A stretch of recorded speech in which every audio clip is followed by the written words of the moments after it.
Welcome to Behind the Claims, the podcast where we explore the people behind workers' compensation. I'm your host, Stephen from AusRehab.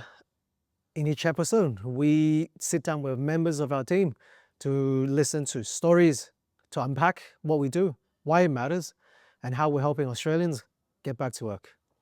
Today, I'm joined with Abbie and David, and they're here to share some unforgettable workers' comp stories that they've been a part of. Let's start by getting to know both Abbie and David. If you don't mind, Abbie, let's start with you. I'm Abbie. I am the Rehabilitation Division Head of AusRehab. I have been in this industry for 10 years, and my background is psychology. I also have a degree in guidance and counseling, and I did my postgrad in Psych as well. So I am in charge of the overall running of the Rehabilitation Division of AusRehab. And here's David. Hi, I'm David. I'm the sales relationship lead. I'm new to the AusRehab team, and I've been in the industry for over 3.5 years. My role is to deepen and grow our relationships in a meaningful way with people like insurers, case managers and brokers, healthcare professionals, GPs, referring parties, medical centres, and also the employers to drive growth while maintaining a high standard of level and service. Cool. So topic today we're going to discuss is psych claims. I think it's been one of the craziest, most talked about issue within our industry, and I want to go deep dive and find out what it is, what it means to us, and how we can help. Sure. Yeah. Yeah. Let's start with some statistics. So back in 2023, 2024, there were apparently 146,000 for 700 serious workers' comp claims lodged nationwide. Amongst them, 10% were psych claims. So roughly 15,000 were psych claims. The injury caused an average time loss of 34 weeks for the workers, and it's nearly 4 times that of the physical injuries. Now, fast forward to now. This is the stats that I've got for New South Wales only. So in New South Wales, the number of psych claims has doubled in 6 years. Okay, 40% of workers with psych claims are still in the system after 1 year off work, and that's 1 year off work. Okay, psychological claims now make up to 12% of all total workers' compensation claims, but it also costs 38% of the entire scheme. Okay, so my question to you guys, as the experts in this in our industry, is first off, why do psychological claims tend to take so much longer to recover?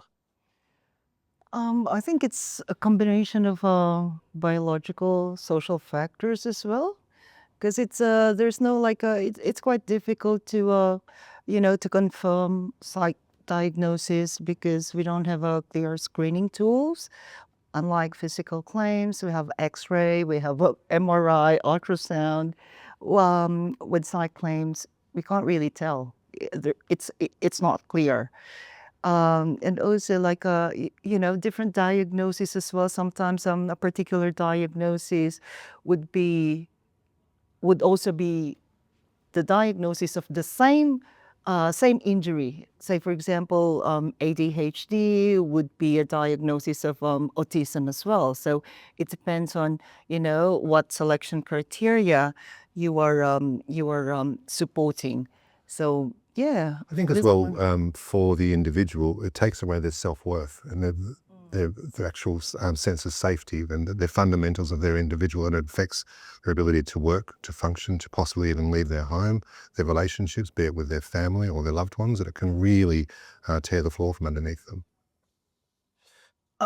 Are you saying that we're not diagnosing them properly, therefore it's longer, or it's the lack of clear screening tools, like as compared to physical injuries like I did mention that for physical injuries, we have these tools to actually say that this person has fractured bones, but with psych, it's all evidence based, and it's actually hard. It's a It can also challenge be to a long journey to get to the diagnosis. So it might start here as anxiety and depression, but it could end up all the way over here after, say, 6 months is now PTSD, something quite severe. So it can evolve, and it can, sadly, it can actually evolve really, really quickly and unravel very quickly. Yeah, it could be comorbid into something else. So, and the symptoms are invisible. You can't see it. Like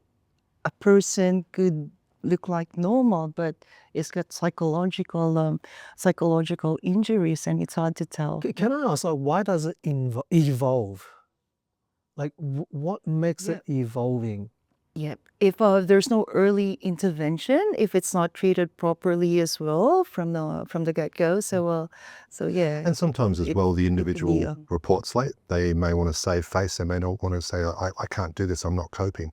And so it's actually been undetected and unreported and untreated for a while. So when it starts to actually be officially documented, we're already at a severe situation and it can go up from there.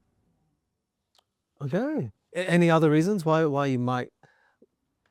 Sometimes I'd like to believe that it's the medication as well, because it's very difficult to, to have the perfect medication for a certain psych condition. Like there's no medication for like one size fits all, and you know, as we know, like the effect of medication would take 4 to 6 weeks, and we don't know the effect of the medication for that person. It can exacerbate the psych injury as And it well. also could be the wrong medication for them. Sometimes they might have to go through multiple. So if you're looking at 4 to 6 weeks to titrate up, you're then looking at sort of 3 to 4 months before the medication is actually effective. So there's a third of a year. And between those times, like we don't know what's happening, so that's why it can develop into something else. Yeah. Can we rewind back? Okay, in the course of your work, what is the most common psych claims that you guys see? But workplace bullying were very, very common. Yeah, intimidation. And bullying can be many different things. So being overly criticized, left out, ostracized, and really it could even be a workplace bullying by perception. So a communication could have been had, and how the person's processed that communication, they've perceived it as bullying when there was no intention of it at all. So it can be quite under the radar. Yeah. PTSD as well. PTSD, yeah. Depression, anxiety. And I would think at the moment as well, not directly work related, but indirectly, the cost of living and all the other things that are going on in society, you take that to work and you're fretting, you're ruminating, you're thinking, I've got to work hard, I can't lose my job, I can't lose my job, I can't say I'm not weak enough, I'm not coping. That extra pressure as well. If you guys were to put a number on it, as in like, percentage on the amount of psych claims that are bullying and PTSD, it sounds like those two are the main ones. What would those numbers look like? In terms of percentage?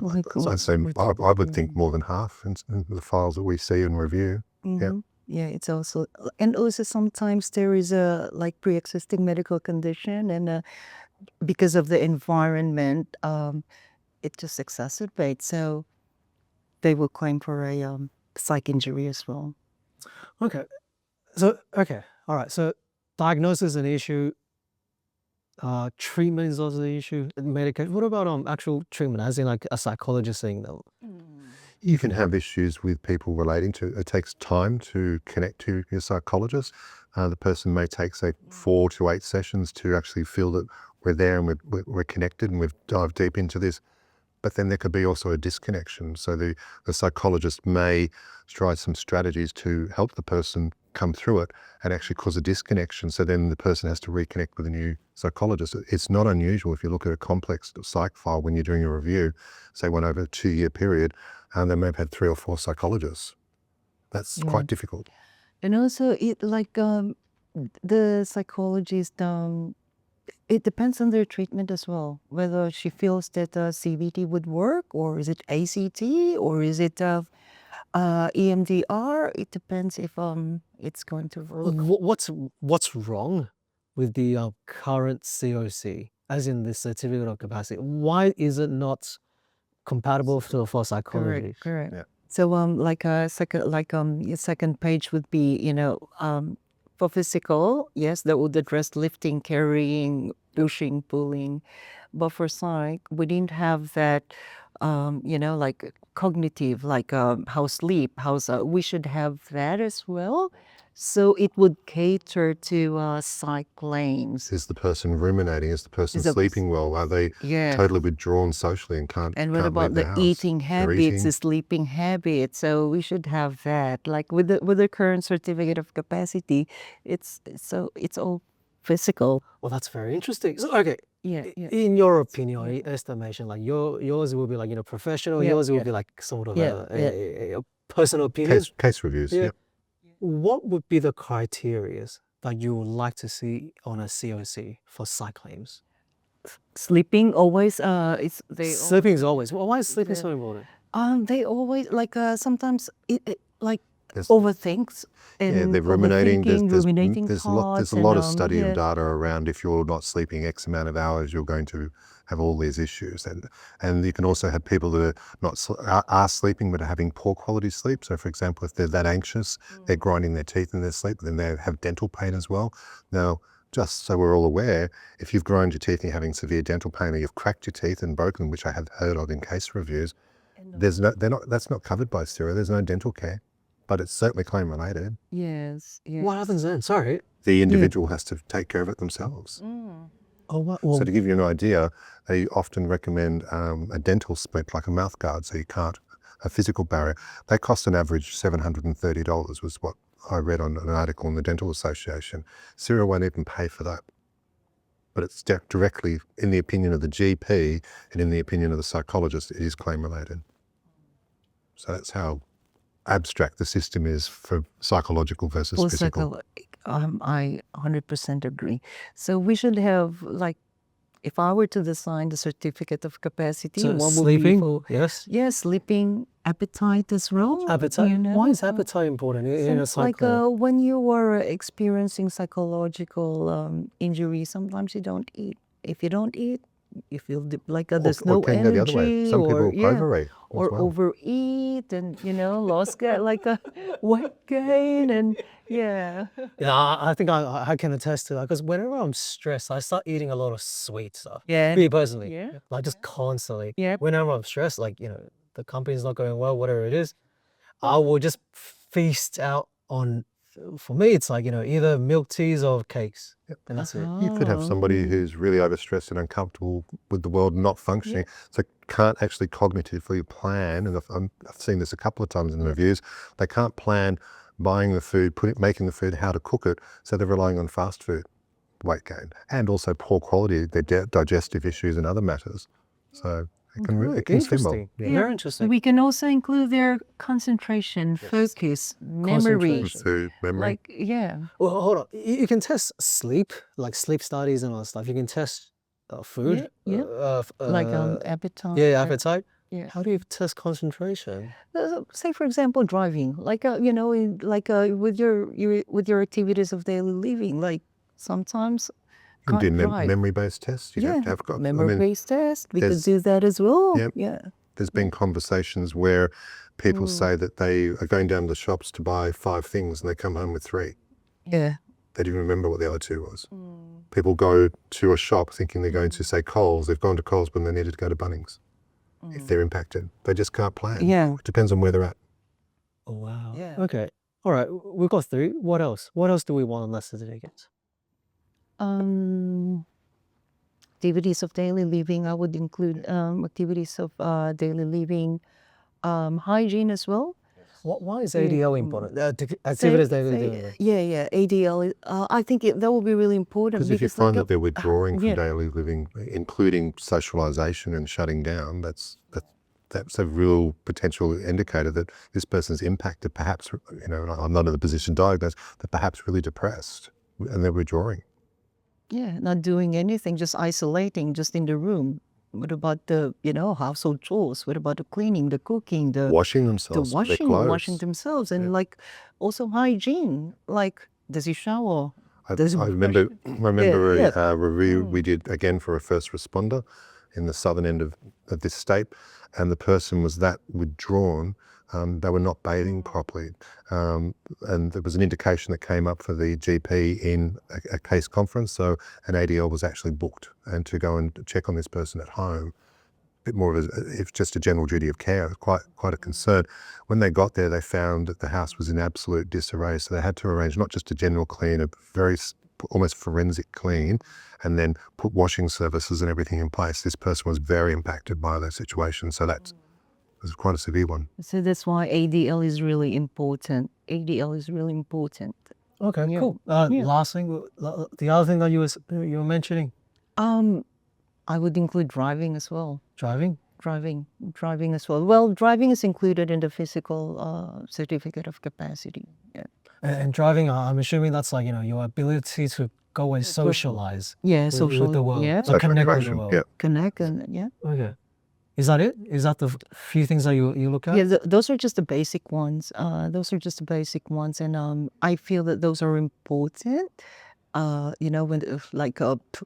When issuing certificate of capacities So it'd be for psych claims, yes. It'd be specifically for interesting psych that claims, whilst at the moment there's this massive current reviews on the table, and even the minister and the premier and the other parties are involved. They're doing all this major review. It'd be really interesting if they could actually involve the psychologist people to actually potentially redesign the COC, because the spike is attributed to psychological claims. It's massive, and the recovery is so out of the line. Perhaps if they got the tool in place, we would then be able to have better outcomes for them and better interventions and rehab for them. Something so simple. This is a good leadway. Like, what, as a consultant, you've been in the industry for quite some time, and yourself as well. How different are physical claims versus psychological claims? Psychological claims, and in my experience, they are more challenging to manage.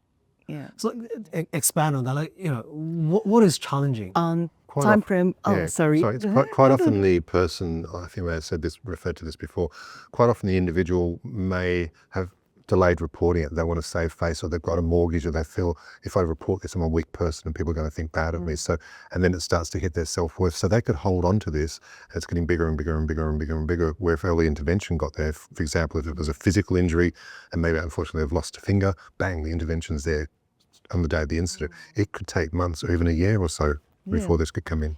And time frame for recovery, can't tell. Physical claims, we know. We know, yeah. We approximately we would know the time frame for recovery, but psych claims, we can't tell. Why is that?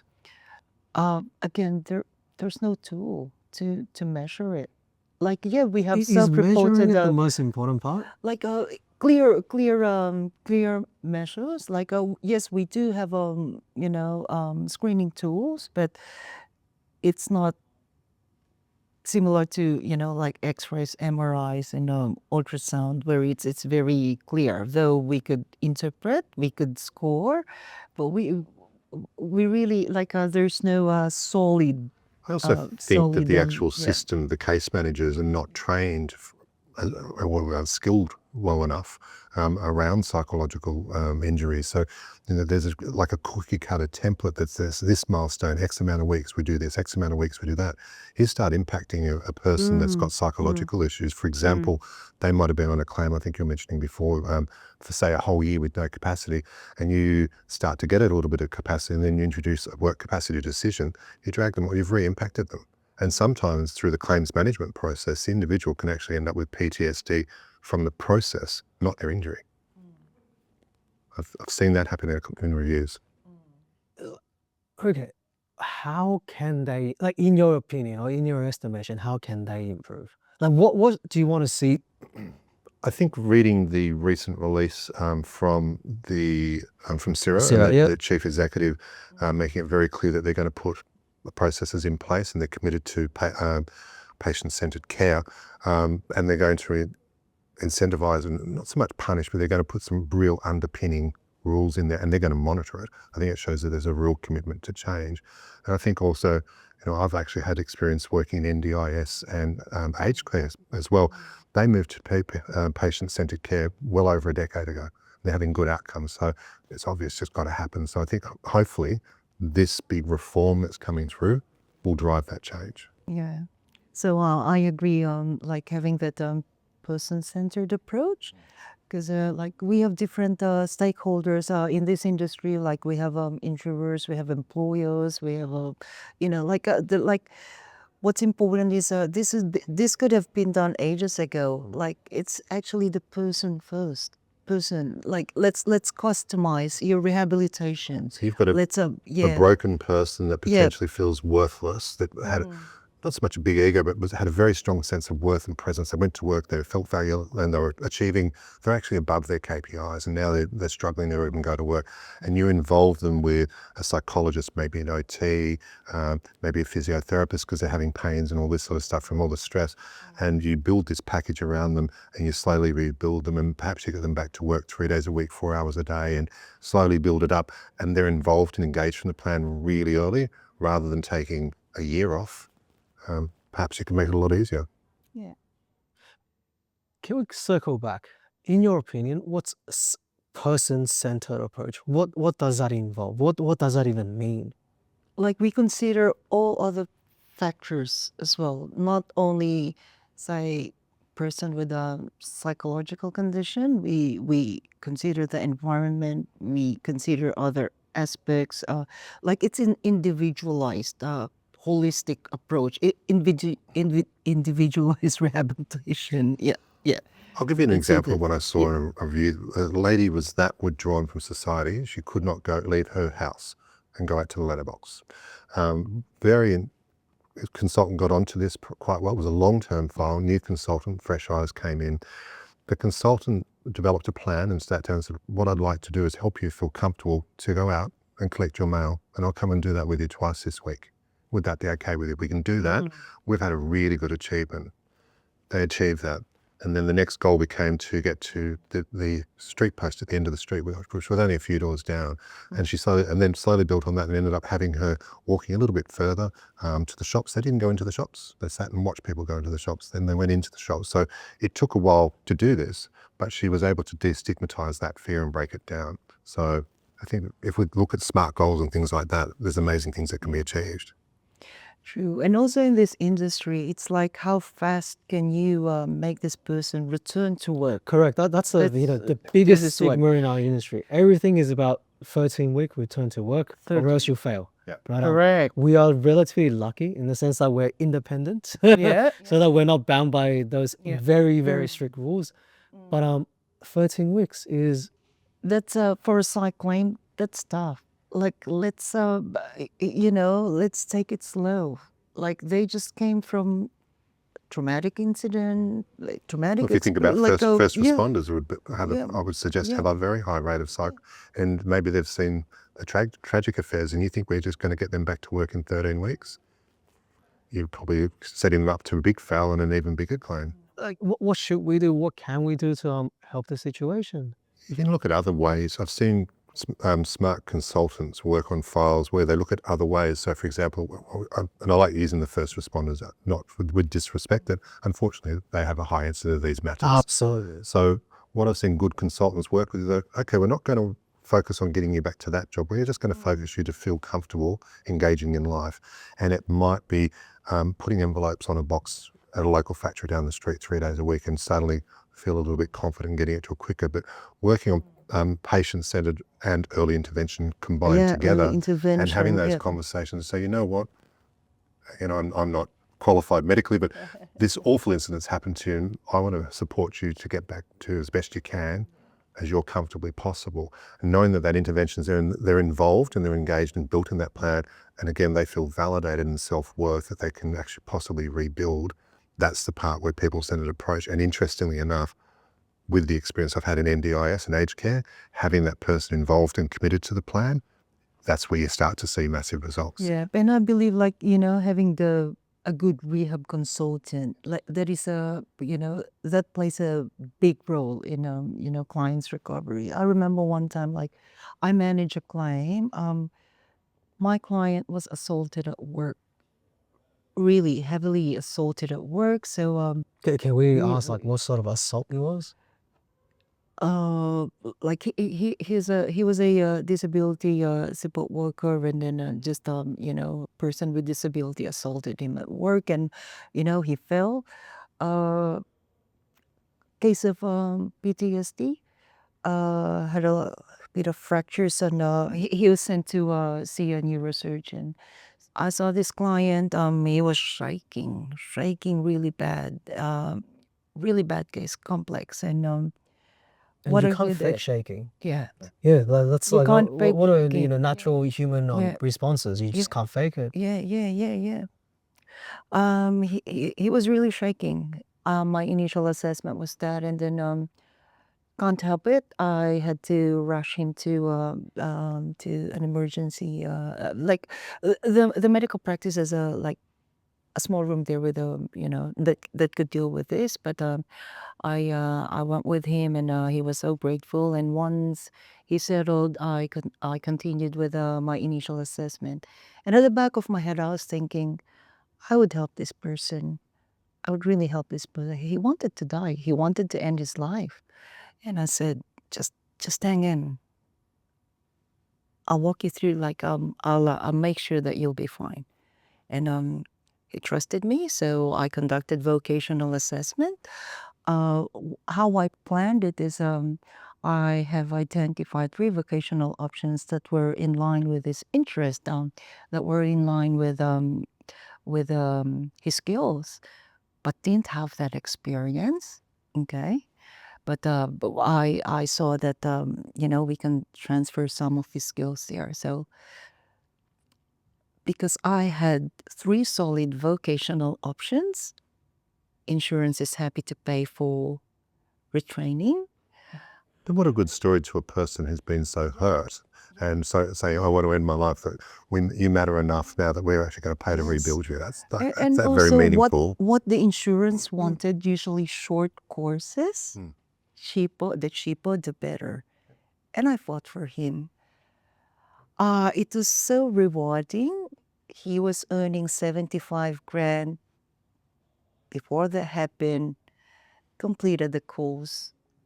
He was earning 130 Wow. after. Can we ask Got a what, job. what job he went into? Work health and safety officer from Oh. disability support worker, only because I planned it, and he trusted me.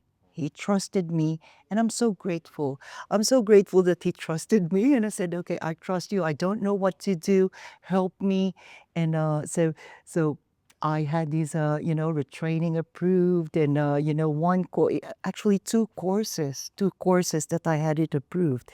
So It's interesting you say that, because yeah. in a lot of the reviews on psych files, and particularly complex ones where people have been off for a while, a consultant that gains, what I've seen in those reviews, a consultant that can gain the trust of the individual seems to have a much better outcome. Yeah.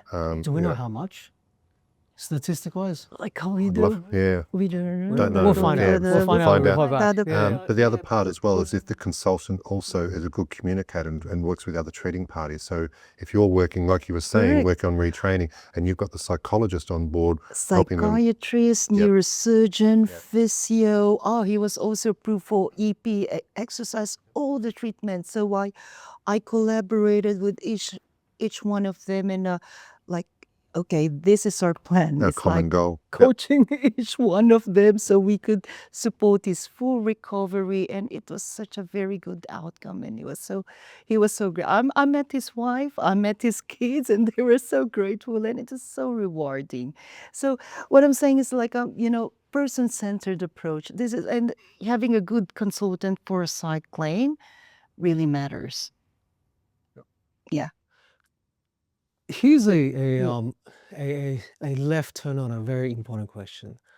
Is it important to have a psychologist or someone with psychological background, studies background, to manage a psych claim? I actually have an interesting opinion on this, and as Yes. as a healthcare Tell us. professional. Yeah. Tell Again, us. reviewing a lot of file volumes, I've seen some great outcomes with rehabilitation consultants and also social workers, because social workers seem to have a wider range of looking at of approaches. It's not putting the psychologists down either. They're very good at what they do, but it just seems to have a bit, I'm going to call it a mumsy approach sort of thing. And I've seen some great results. I think though, at the end of the day, fundamentally, it comes down to the actual individual. Is the individual ticking a box and doing a report and just keeping the case manager and the insurer happy, or is the individual actually committed to an outcome, a meaningful outcome that is patient-centered? I think I agree. It depends on the individual. It's your empathy and kindness. Empathy I and think kindness. Definitely that's empathy. what matters. Yep. Before we go back to psych Yeah, claims, yeah, I want to yeah. ask, Yeah. okay, what makes a good rehab consultant? Like you guys mentioned communication. I actually personally believe communication is probably one of the most important things in a rehab consultant, because all we do is communicating between stakeholders. What other things? This is like for people looking for a job in our industry. Okay? Yeah. If you're looking for a job, this is like tips, pro tips. People that say they're going to do what they're going to do and they actually do it, and do it on time as well. If you cannot do it on time, sure, factors may come out of your control. Communicate with the parties and let them know, unfortunately, this has happened. I'm not letting you down. This is the revised plan for you. So are you saying we don't even need to complete the job, I want to say well, but as in like successfully? That's not the You might, for example, have an extra report. I've seen a couple of examples with this, where if an extra report came in, you could go that a little bit further for the individual and the insurer to get a better outcome. So waiting that extra 2 or 3 days for that report is worthwhile. So if you're going to do that, you need to let the individual know and the insurer know, rather than just go, oh, we're going to let it happen 3 days later because I'm doing the right thing. So good, clear, empathetic communication is definitely a great key for rehab. Yeah. what are your opinion? Yeah. But going back, it's having, good heart, kindness, empathy. Yeah. I think Okay. that's all it takes. Like, you care for the person, you care for their recovery, supporting them return to work. They will be so grateful because it's in your heart to help them. And on a Yeah. professional side, time management as well. Oh yeah, that's This is number one. Time absolutely- management. We have Absolutely correct. we have a lot of there's a lot work to do. There's a lot of moving parts. to do, like time management. Yeah. And That's number But one. if you're struggling time with management. time management as well, I've seen really good consultants that might be struggling with caseloads or something's happened out of their control, but they'll actually come to a team leader or a business person and say, I'm actually really struggling, I'm really stressed. Can we have a debrief about how we can get things back on track? Yeah. So they feel validated. But I think the strength of our company is we kind of support each other. Like if you're struggling, someone could help you, someone could assist you. So that's Put the your hand beauty of the culture that we have. Yeah, no, this is not a job ad, but it's fine. Yeah. Let's go back to psych claims, yeah, because that's the topic of today. Psych claims. We've talked about what we want to change in the COC. We somewhat said psychologists, whether useful or not, how how psych claims are different to physio claims. What else do you think will improve? The CIRA update gives us some insight about how we can improve insurers and case managers, do some retraining for them, give them the tools to be able to handle psychological claims that they're undertrained, do the reviews of the systems and the procedures internally, incentivize them, KPI, and embed reasons to go above and beyond, and actually promote those who have gone above and beyond, be very loud, and this is what the person does and what the case study does. And it's quite interesting to note that, I think I mentioned before, CIRA's chief executive has said they're going to embed processes to ensure that the insurers are doing it. So if we could actually get it in and infiltrate it, we'll do Do well. you think that will work though? I mean, CIRA is a regulatory body, and policies and procedures for insurers. I'll go to a different industry that I've been in. Therapeutic Goods Association of Australia is a regulator. They have really big sticks to come out with. But coming back to CIRA, a good example, a large employer was mentioned in their highlights last week, was non-compliant and had been given an opportunity to become compliant, had been given the tools and the road of what they needed to do to become compliant, chose not to do that and was fined $38,000. So I feel if CIRA's out there finding people, like that and giving people wraps over the wrist. I mean, you don't want it to necessarily be about money, but if they start to issue a few big fines because they're not actually moving with the new system, perhaps that'll preach compliance as well from another level. Interesting. Very interesting. What else? What else will improve psych claims overall? Um, I'm picking your brains. Sure. We're not going to stop until, we're I think going more, to I think a bit more focus as well. There's a lot of data around the success of early intervention. So if we get noting again, it could be the case that the injured person has not reported to late because of their own self-worth. So as soon as we get hold of it, advocate for an early intervention plan as rehab straight away. Don't put in for, don't put in just for an initial assessment, put in for an early intervention plan and get in there and get in hard, knowing that they want to try and get to this 13-week milestone. What can we do to get them to that first milestone? And having that early intervention plan is pivotal, I think, to that. You mentioned early intervention. What would that look like? fresh claim, like once, is that what you meant? Like, So it could be an ADL, trying to understand, it could be a vocational assessment, finding out what's required. What other tools can we get in there and jump in really quickly? okay. Yeah, yep. Are Or- those the right tools though? Because we've been saying that Yeah. the tools that we use to diagnose people is not exactly effective. At least that's what we're somewhat claiming. There is Because some I clear, don't know enough about this I don't topic at recall all. the actual data. We can look up after here. There is some clear data reported over the last couple of years about the success of early intervention with psych, particularly with psych claims. Because with the early intervention assessment, we could determine the severity of the psych condition. Because we have certain tools like psychometrics to run, and from that assessment, if we find out like this is severe, then we would know what to do. If it's mild, then we would know what to do. So Also, we, like a we kind of plan, classification of severity. severity. So That might go well on the COC as well. yes, correct. Sometimes doctors run K10. They can run it, the nominated treating doctor. I actually agree. That could go in the COC as well. Like K10, like the doctor run administered K10, and they could actually find out whether this person is has severe or mild severe, like depression and anxiety. Yeah. It'd be interesting to Yeah. perhaps do a think tank with a bunch of psych-related specialists or psych experience specialists to be what could we do as a better early intervention Don't need tools. that, but we can do it here. Yeah. It's perfect. 3 people, we solve the entire industry. We'll solve it all. Anyways, I think that's a good wrap up for the podcast today. And no, thank you all for sharing your opinions. Thanks for your time. It's all Enjoyed it. opinions. Yep. Purely our opinions. No, thank you.